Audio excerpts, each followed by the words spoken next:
हम लोगों ने आज यहाँ पर प्रोटेस्ट किया है, अनशन किया, धरना दिया है।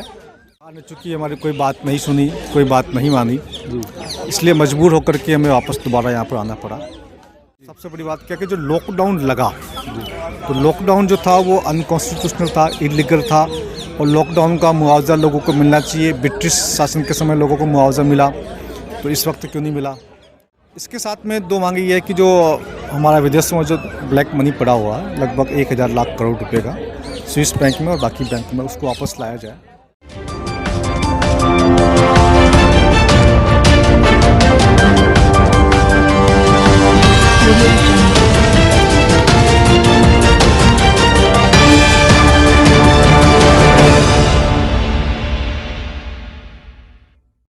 हमारे साथ डॉक्टर तरुण कोठारी हैं, जो आज यहाँ पर 11 मुद्दे क्या हैं, किस तरह का ये जन आंदोलन है, तो आप सबको ये बताएंगे। सर नमस्कार, बहुत स्वागत है हमारे चैनल में। आज के आंदोलन को लेकर के आप वैसे तो काफ़ी समय से कर रहे हैं, समय समय पर इस आवाज़ को उठाते रहते हैं, लेकिन आज की क्या खास वजह है, क्या दर्शकों को कहना चाह रहे हैं, देशवासियों को कहना चाह रहे हैं? हम लोगों ने आज यहाँ पर प्रोटेस्ट किया है, अनशन किया, धरना दिया है, और हमारी पहले 11 डिमांड थी, उसको लेकर हम आए थे यहाँ पर।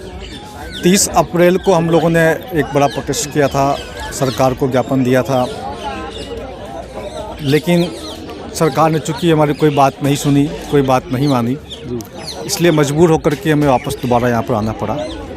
और इस बार जो 11 मांगे जो पिछली बार थी, उसके साथ में 3 मांगे और हमने इसमें बढ़ाई है और इंक्रीज़ करी है। टोटल 14 मांगे। अब ये हमारी 14 मांगे हैं। सरकार इन मांगों को माने, हमने ज्ञापन दिया है, और सरकार को हमने 15 दिन का वक्त दिया है, प्रधानमंत्री जी कार्यालय को इस पर कार्रवाई करें। और इसके साथ में 16 जुलाई को इसका अगला प्रोटेस्ट का 3रा चरण शुरू हो जाएगा, है ना? वो भी यहीं होगा? वो भी यहीं होगा, मतलब ठीक है। तो ये जो हमारी मांगे हैं मैं आपको दिखा सकता हूँ। तो सबसे बड़ी बात क्या कि जो लॉकडाउन लगा, तो लॉकडाउन जो था वो अनकॉन्स्टिट्यूशनल था, इलीगल था, और लॉकडाउन का मुआवजा लोगों को मिलना चाहिए। ब्रिटिश शासन के समय लोगों को मुआवजा मिला, तो इस वक्त क्यों नहीं मिला। तो लॉकडाउन का मुआवजा, जिनको व्यापारी को नुकसान हुआ सबको लॉकडाउन का मुआवजा मिले। या किसी की नौकरी चली गई है, किसी की एजुकेशन चली गई है, किसी की जॉब छूट गई है, किसी का कोर्स छूट गया है, वो सब मुआवजा सरकार की ओर से मिले। दूसरा जो वैक्सीन की जो बातें हैं, सरकार ने बोला कि सेफ़ है, सुरक्षित है, करोड़ों की संख्या में साइड इफ़ेक्ट हो रहे हैं, बिल्कुल लाखों लोग अब तक मर चुके हैं जी। तो ऐसी स्थिति में वो जो मरे हैं उनके परिवार वालों को, और जिनके साइड इफ़ेक्ट हुए हैं उन लोगों को मुआवजा मिले। इसके साथ में दो मांगे ये है कि जो हमारा विदेश में जो ब्लैक मनी पड़ा हुआ है लगभग 1000 लाख करोड़ रुपए का स्विस बैंक में और बाकी बैंक में, उसको वापस लाया जाए। तीसरा मैं बीच में टोकूंगा, जो ब्लैक मनी को वापस लाने की बात है। हाँ, तो ये सरकारें जो इस समय सत्ताधीन है और पिछली भी रही हैं, उन्होंने भी इस बात को जनता के बीच रखा था, और शायद वो जीती भी थी इन्हीं कारणों से, लेकिन उस पर कुछ नहीं हुआ। ये तो आप कैसे एक प्रकार से नहीं, हम नहीं ला रहे, हम सरकार से मांग कर रहे हैं। ये एक प्रकार से ये मान के चलिए कि ये जो सरकार है जिसको हम लोगों ने चुना जी, ये उन लोगों ने वादा किया भी था, तो एक प्रकार से उनके वादे को दोबारा उनके सामने आप दोहरा रहे हैं, याद दिला रहे हैं हमको याद दिला रहे हैं कि भैया ये वादा आपने किया था।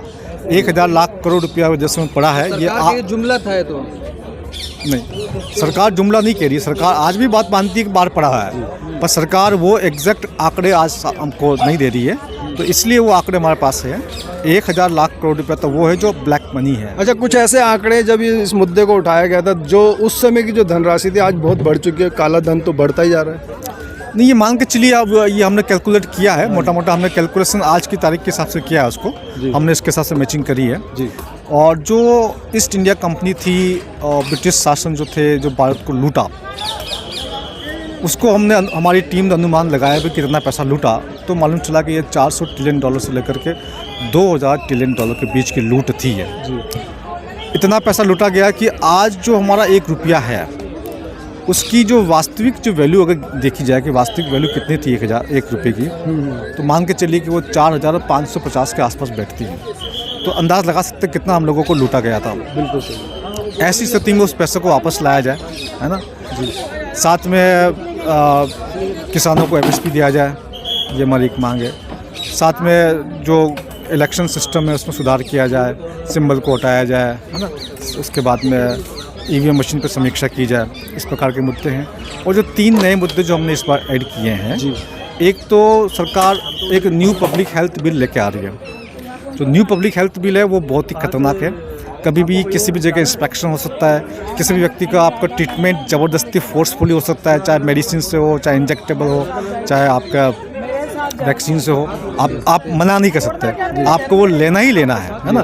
तो ऐसी स्थिति में हमें उस चीज़ को सरकार, एक टीटी है WHO की टीटी, WHO के हेल्थ टीटी पर डिस्कशन चल रहा है, सरकार वो टीटी साइन ना करे, ये हमारी डिमांड है उसको, है ना। इसके अलावा जो केमिकल्स है, सरकार जगह जगह केमिकल्स छिड़का रही है ना, केमिकल्स। हाँ, ये केमिकल्स आसमान में छिड़क रहे हैं। अभी आपको एक हमारे अंबर भाई ने बताया था कि वहाँ पर आम की फसल बर्बाद हो गई। तो ये केमिकल्स से छिड़काव हो रहा है, ये केमिकल्स का छिड़काव को बंद किया जाए। घातक है। हाँ, तो इस प्रकार की कुल मिलाकर 14 मांगे हैं। इन मांगों को लेकर के आज हमने प्रोटेस्ट किया था और काफ़ी लोग आज यहाँ पर आए हैं। और सरकार यदि बात नहीं मानती है तो हम अपना जो अगला स्टैंड है और स्ट्रेंथ करेंगे और मजबूत करेंगे। और मान के चलिए कि हम 16 जुलाई को और अधिक ताकत के साथ आएंगे। सरकार मान लेती है, डिस्कशन करती है, हमें बुलाती है अपनी बात को डिस्कस करने के लिए, तो हम उनके साथ डिस्कस करेंगे, चर्चा करेंगे, रास्ता निकालेंगे। परंतु सरकार एडामेंट है, कोई बातचीत नहीं करना चाहती है, तो अगला आंदोलन और बड़ा आंदोलन होगा। सर, इसमें एक चीज़ और पूछना चाहेंगे कि जैसे कि आपका आंदोलन शुरू से चल रहा है, शुरुआत से लेकर कर आज तक के समय में आप अपने आंदोलन को कहाँ पाते हैं, कितना आगे, कितना सफल हुआ है?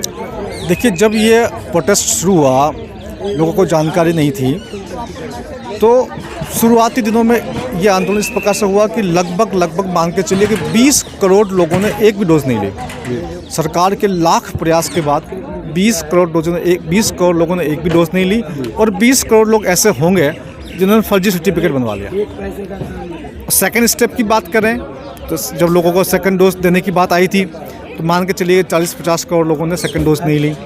सरकार ने बूस्टर देने की बहुत कोशिश करी, तो मुश्किल से कुछ लोगों ने बूस्टर लिया। तो जागरूकता पूरे देश में आ चुकी है, पूरे देश में। सर, इसमें एक चीज़ नोटिस की गई है कि जैसे कुछ लोगों ने बूस्टर नहीं लिया या सेकंड डोज नहीं ली, लेकिन जब उन्होंने सर्टिफिकेट अपना निकलवाया तो उनको दोनों डोज या तीनों डोज लगी हैं। हाँ, वो घोटाला भी है इसके अंदर। वो आपसे मैं कह रहा हूँ ना, कुछ लोगों ने फर्जी सर्टिफिकेट भी लिया है, कुछ लोगों के फर्जी सर्टिफिकेट बना भी दिए गए, ऐसा उन्होंने नहीं किया, लेकिन उनके पास टारगेट था कि इतना दिखाना है, उन्होंने बना दिया। ये घोटाला भी हुआ है ना।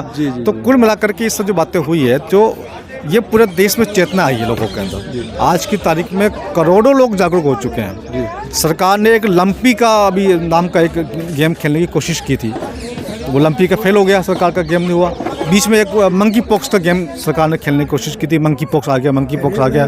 लेकिन जो हमारे जगह वो जो कार्यकर्ता थे, जो लोग थे, उन लोगों ने पहले दिन से विरोध करना शुरू कर दिया। बिल्कुल सही बात है। तो शायद ये आपके आंदोलन का ही असर है कि जो बीच में बोल रहे थे तीसरी लहर आ रही है, चौथी लहर खत्म होगी, चौथी खत्म होगी, पांचवी खत्म होगी। तो ये चीज़ें हैं। तो इस प्रकार से हम देखेंगे तो ये जो प्रोटेस्ट है बहुत सफल रहा है, और अब ये जो बहुत ऊपर तक जा चुकी है और करोड़ों लोग इस पर जागरूक हो चुके हैं। चलिए, थैंक यू सर।